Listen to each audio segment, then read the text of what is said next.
मैंने अपना पति खोया है, जो इस सदन के माननीय सदस्य थे।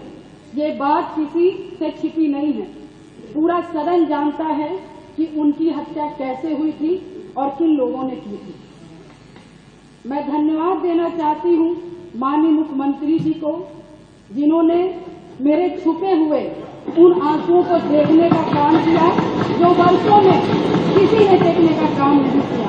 मेरा दुख, मेरा तकलीफ माननीय मुख्यमंत्री जी ने देखने का काम किया और सही मायने में मुझे न्याय दिलाने का और देने का काम किया।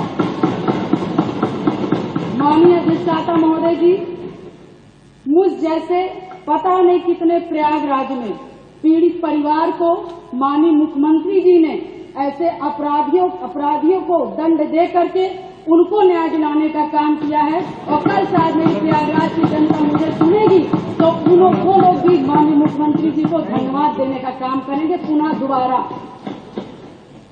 और माननीय अध्यक्ष जी, मेरे जैसे पता नहीं कितने महिलाओं की सिंदूर को मिटाया गया, पता नहीं कितने माताओं की गोदी सूनी कर दी गई।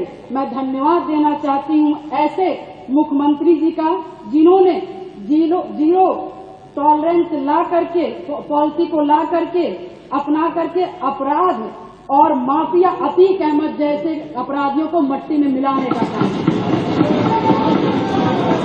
आज प्रयागराज अधिष्ठाता महोदय जी, आज प्रयागराज ही नहीं अपितु पूरा उत्तर प्रदेश की जनता आज माननीय मुख्यमंत्री जी के तरफ विश्वास की नजर से देखता है कि कोई भी प्रदेश का कोई भी माफिया या भूमाफिया हमारे भाई की तरफ, हमारी महिलाओं की तरफ, हमारी बहनों की तरफ बुरी नजर से उठा के देखने का काम करेगा तो उस हर अपराधी को मिट्टी में मिलाने का काम किया जाए।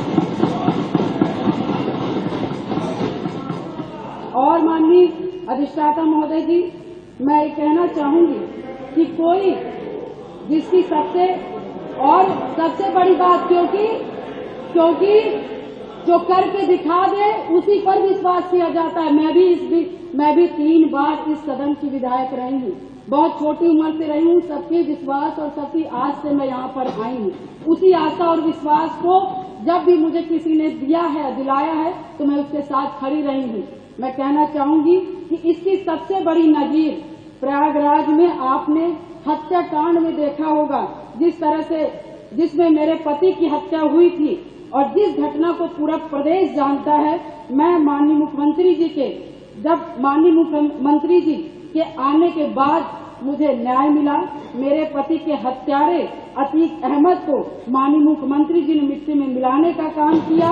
मैं उनके इस जीरो टॉलरेंस की पॉलिसी का समर्थन करती हूँ और मुझे लगता है कि इस बात को मैं नहीं कहना चाहती थी, क्योंकि मैंने आज तक चाहे सदन हो, चाहे सड़क हो और चाहे मेरा घर हो, चाहे परिवार हो, मैं विधायक बनी, मगर मैंने बहुत ही शालीनता से अपना परिवार, अपना समाज और सदन की मैंने हमेशा गरिमा बनाए रखी।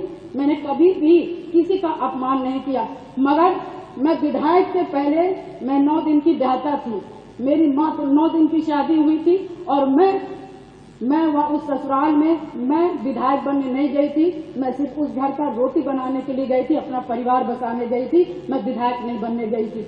मगर जब मेरे साथ घटना हुआ तो मैंने न्याय के लिए अपना आवाज खोला, अपने अधिकारों को मांगने का काम किया और जो कि मुझे जिस तरह से मुझे सही लगा, मैंने कभी जनता को अपना परिवार समझा, कभी आप सभी माननीय सदस्य को अपना भाई बंधु समझा और आप ही लोग से, सभी लोग से मुझे ताकत मिली। और मुझे लगता है कि प्रयागराज में जो कोई नहीं सोचता था, मैं मिसाल हूँ उन सभी लोगों का, जो कि मैं बहुत गरीब परिवार से, दोनों ससुराल और मैके दोनों परिवार से, बहुत गरीब परिवार से आती हूँ। न मेरे पास पैसा था, न गाड़ी था, न व्यवस्थाएं थी, न घर में कोई एक आदमी था।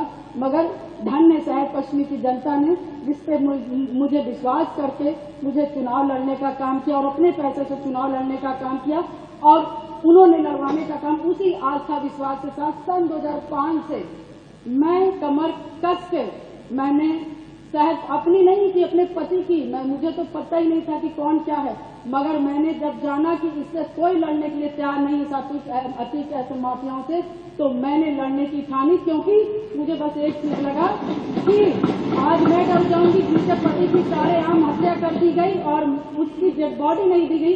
ऐसे पता नहीं कैसे नॉर्मल इंसान जो छोटे छोटे समाज के लोग होंगे, पता नहीं हजार राजूपाल जी की हत्याएं हो जाएंगी और हम जैसी लड़कियां गूंगी बैरी घर में बैठ जाएंगी। अधिष्ठाता महोदय, मैंने उनकी आवाज मैं सुन करके और मैं अपने लिए लड़ाई नहीं की, पूरे शहर पश्चिमी और पूरे प्रयागराज और पूरे उत्तर प्रदेश की जनता के लिए लड़ने का काम की।